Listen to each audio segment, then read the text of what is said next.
ಮತ್ತೆ ಶುರುವಾಯಿತು ಹಳೆ ವಿವಾದ. ಸ್ವಾತಂತ್ರ್ಯೋತ್ಸವ ಆಯ್ತು, ಈಗ ಗಣರಾಜ್ಯೋತ್ಸವ. ಸರ್ಕಾರ ಮೌನ, ಸಂಘಟನೆಗಳ ನಿರ್ಧಾರವೇನು? ಮತ್ತೆ ಈದ್ಗಾ ದಂಗಲ್.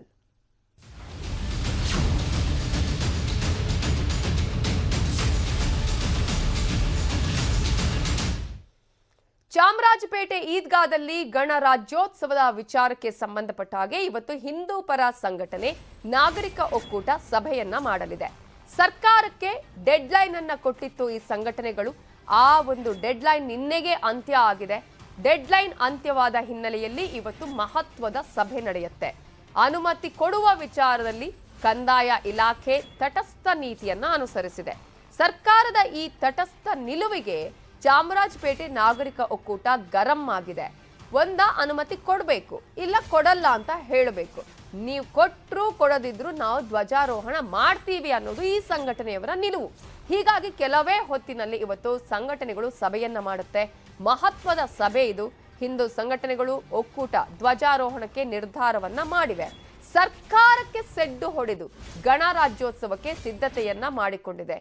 ಈಗ ಮೀಟಿಂಗ್ ನಡೆಯುತ್ತೆ. ಆ ಮೀಟಿಂಗ್ ನಲ್ಲಿ ಏನು ನಿರ್ಧಾರ ಕೈಗೊಳ್ತಾರೆ? ಆಗ್ಲೇ ನಮ್ಮ ಹತ್ರ ಮಾತನಾಡುವಾಗ್ಲೂ ಹೇಳ್ತಾ ಇದ್ರು ಹಿಂದೂ ಪರ ಸಂಘಟನೆಯ ಮುಖಂಡರಾಗಿರುವ ಮೋಹನ್ ಗೌಡ ಅವರು, ನಾವು ಧ್ವಜಾರೋಹಣ ಮಾಡೋದು ಶತಸಿದ್ಧ ಅನ್ನುವ ಮಾತನ್ನ ಹೇಳ್ತಾ ಇದ್ರು. ಆದ್ರೆ ಸರ್ಕಾರವೇ ಇಲ್ಲಿ ಒಪ್ಪಿಗೆ ಕೊಡ್ಲಿ, ಸರ್ಕಾರವೇ ಒಪ್ಪಿಗೆ ಕೊಟ್ಟು ಇಲ್ಲಿ ಧ್ವಜಾರೋಹಣ ಮಾಡುವಂತಹ ಅವಕಾಶವನ್ನ ಮಾಡಿಕೊಡ್ಲಿ, ಎಲ್ಲರೂ ನಿಂತು ಇಲ್ಲಿ ಧ್ವಜಾರೋಹಣ ಮಾಡೋಣ ಅನ್ನುವ ಮಾತನ್ನ ಹೇಳ್ತಾ ಇದ್ರು. ಹಾಗಾದ್ರೆ ಈಗ ಅಲ್ಲಿ ಯಾವ ರೀತಿಯಾದಂತಹ ನಿರ್ಧಾರ ಕೈಗೊಳ್ಳಬಹುದು? ಒಕ್ಕೂಟದ ನಿರ್ಧಾರ ಏನು? ಇವೆಲ್ಲದರ ಬಗ್ಗೆ ಇನ್ನಷ್ಟು ಡೀಟೇಲ್ಸ್ ಕೊಡೋದಕ್ಕೆ ಸ್ಥಳದಿಂದನೇ ನಮ್ಮ ರಿಪೋರ್ಟರ್ ರಂಜನ್ ಶಿರ್ಲಾಲ್ ನೇರ ಸಂಪರ್ಕದಲ್ಲಿದ್ದಾರೆ. ರಂಜನ್, ಈಗ ಸರ್ಕಾರ ಒಪ್ಪಿಗೆ ಕೊಡುತ್ತೋ ಇಲ್ವೋ, ನಾವಂತೂ ಧ್ವಜಾರೋಹಣ ಮಾಡ್ತೀವಿ ಅನ್ನೋದೇ ಇವರ ನಿಲುವು. ಬಟ್ ಅಲ್ಲಿನ ಸಿಚುವೇಶನ್ ಹೇಗಿದೆ? ಅದಕ್ಕೆ ಅವಕಾಶ ಇದೆಯಾ? ಕಂದಾಯ ಇಲಾಖೆ ಒಪ್ಕೊಳ್ಳುವ ಸಾಧ್ಯತೆ ಇದೆಯಾ?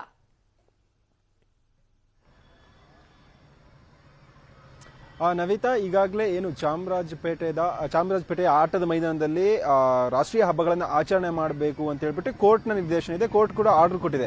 ಆದರೆ ಕಂದಾಯ ಇಲಾಖೆ ಕಳೆದ ಬಾರಿ ಏನು ಆಗಸ್ಟ್ 15ಕ್ಕೆ ಸ್ವಾತಂತ್ರ್ಯ ದಿನಾಚರಣೆಯನ್ನ ಇಲ್ಲಿ ಆಚರಣೆ ಮಾಡಿತ್ತು. ಅದಾದ ಬಳಿಕ ಚಾಮರಾಜಪೇಟೆಯ ಇತಿಹಾಸದಲ್ಲಿ ಮೊದಲ ಬಾರಿಗೆ ಈ ಒಂದು ಈದ್ಗಾ ಮೈದಾನದಲ್ಲಿ ಭಾರತದ ತ್ರಿವರ್ಣ ಧ್ವಜ ಹಾರಿತ್ತು. ಈಗ ಮತ್ತೊಮ್ಮೆ ತ್ರಿವರ್ಣ ಧ್ವಜನ ಹಾರಿಸಬೇಕು ಅಂತ ಹೇಳ್ಬಿಟ್ಟು ಚಾಮರಾಜಪೇಟೆ ನಾಗರಿಕರ ಒಕ್ಕೂಟ ಮನವಿಯನ್ನು ಸಲ್ಲಿಸಿದ್ದು. ಆದರೆ ಕಂದಾಯ ಇಲಾಖೆ ಇನ್ನೂ ಕೂಡ ರೆಸ್ಪಾನ್ಸ್ ಮಾಡಿಲ್ಲ. ಅದರ ಸಲುವಾಗಿ ಇವತ್ತು ಸಭೆಯನ್ನ ಕರೆದಿರುವಂತದ್ದು 11:30ಕ್ಕೆ ಮಲೆಮಹದೇಶ್ವರ ಸ್ವಾಮಿ ದೇವಸ್ಥಾನದಲ್ಲಿ ಸಭೆಯನ್ನ ಕರೆದು ಅದಾದ ಬಳಿಕ ಸುದ್ದಿಗೋಷ್ಠಿಯನ್ನ ಮಾಡ್ತಾರೆ. ತಮ್ಮ ನಿರ್ಧಾರ ಏನು, ನಾವು ಯಾವ ರೀತಿ ಒಂದು ಗಣರಾಜ್ಯೋತ್ಸವವನ್ನು ಸೆಲೆಬ್ರೇಷನ್ ಮಾಡ್ತೀವಿ ಅನ್ನೋದರ ಬಗ್ಗೆ ಸುದ್ದಿಗೋಷ್ಠಿಯನ್ನ ಮಾಡ್ತಿರುವಂತದ್ದು. ನಾನೀಗ ಅದೇ ಸ್ಪಾಟ್ ಅಲ್ಲಿ ಇದ್ದೀನಿ. ಈ ಒಂದು ಸ್ಥಳದ ಚಿತ್ರಣ ನಿಮಗೆ ಎಕ್ಸ್ಪ್ಲೈನ್ ಮಾಡ್ತಾ ಹೋಗ್ತೀನಿ. ಈಗಾಗಲೇ ಮಕ್ಕಳು ಈ ಒಂದು ಆಟದ ಮೈದಾನದಲ್ಲಿ ಆಟವನ್ನ ಆಡ್ತಿದ್ದಾರೆ. ಸುಪ್ರೀಂ ಕೋರ್ಟ್ ನಿರ್ದೇಶನ ಕೊಟ್ಟಿತ್ತು. ಇದು ಕಂದಾಯ ಇಲಾಖೆಗೆ ಸೇರಿದಂತ ಆಟದ ಮೈದಾನ. ಇದರಲ್ಲಿ ಯಾರ್ದು ಕೂಡ ಇದಕ್ಕೆ ಸ್ವಂತಿಕೆ ಇಲ್ಲ ಅಂತ ಹೇಳ್ಬಿಟ್ಟು ಸುಪ್ರೀಂ ಕೋರ್ಟ್ ನಿರ್ದೇಶನ ಕೊಟ್ಟಿದೆ. ಅದೇ ರೀತಿಯಾಗಿ ಇವಾಗ ಮಕ್ಕಳು ಆಟ ಆಡ್ತಿರುವಂತದ್ದು. ಈಗ ಈ ಒಂದು ಸ್ಥಳ ಯಾವ ತರ ಇದೆ ಅಂದ್ರೆ ಬೂದಿ ಮುಚ್ಚಿದ ಕೆಂಡದಂತಿದೆ. ಅದಕ್ಕಾಗಿ ಈಗ ಪೊಲೀಸರು ಸ್ಥಳದಲ್ಲಿ KSRPC ವಾಹನವನ್ನ ನಿಲುಗಡೆ ಮಾಡಿರುವಂತದ್ದು. ಜೊತೆಗೆ ಒಬ್ಬ ಸರ್ಕಲ್ ಇನ್ಸ್ಪೆಕ್ಟರ್ ಕೂಡ ಈ ಒಂದು ಸ್ಥಳದಲ್ಲಿ ಮೊಕ್ಕಮನ್ನ ಹೂಡಿರುವಂತದ್ದು. ಈ ಒಂದು ಪ್ಲೇಸ್ ಸದ್ಯಕ್ಕೆ ಈಗಾಗಲೇ ಪೊಲೀಸರ ಸಪ್ಪಗಮನದಲ್ಲಿದೆ. ಜೊತೆಗೆ ಯಾವ ಒಂದು ಸಾರ್ವಜನಿಕರಿಗೆ ಕೂಡ ಗುಂಪು ಸೇರಿದಂತೆ ಇಲ್ಲಿಗೆ ಸೂಚನೆ ಕೊಟ್ಟಿರುವಂತಹ ಪೊಲೀಸರ ಕಡೆಯಿಂದ ಸೂಚನೆ ಕೊಟ್ಟಿರುವಂತದ್ದು.